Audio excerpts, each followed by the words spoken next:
ఈరోజు ప్రొద్దుటూరుకి వచ్చిన మన అశోక్ మాస్టర్కి చాలా ధన్యవాదాలు తెలియజేసుకుంటున్నాను. ఈ మా బావగారైనటువంటి డైమండ్ జిమ్ బాబు, ఈయన ఇంకొకటి గోల్డ్ జిమ్ అనేది ఒకటి కొత్తగా లాంచ్ చేశారు. ఇందులో అన్ని ఎక్విప్మెంట్స్ బాగున్నాయి.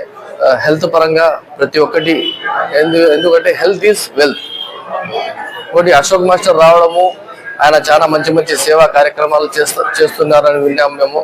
ఆయన చాలా ఇక్కడ అనిమల్స్ కు కూడా మంచి మంచి సేవా కార్యక్రమాలు అని, అవి ఏమన్నా కాలువలో పడిపోతే వాటిని తీయడము, ఇంకొకటి రోడ్డు సైడ్ ఉండే బెగ్గర్స్ కి వాళ్ళకు ఫుడ్ పెట్టడము, దుప్పట్లు కప్పడము, అనాథ పిల్లలకు వాళ్ళకు చూసుకోవడము, వారికి చేయడము, ఇలాంటి గొప్ప వ్యక్తి రావడము మాకు చాలా ఆనందంగా ఉంది. ఈయనకు ఇన్వైట్ చేసిన మా బాబు గారిని ధన్యవాదాలు తెలియజేసుకుంటున్నాను. ప్రతి ఒక్కరూ తమ యొక్క హెల్త్ గురించి అవేర్నెస్ తీసుకురావాలని, ప్రతి ఒక్కరూ మన హెల్త్ కేర్ తీసుకోవాలని అందరినీ కోరుకుంటున్నాను.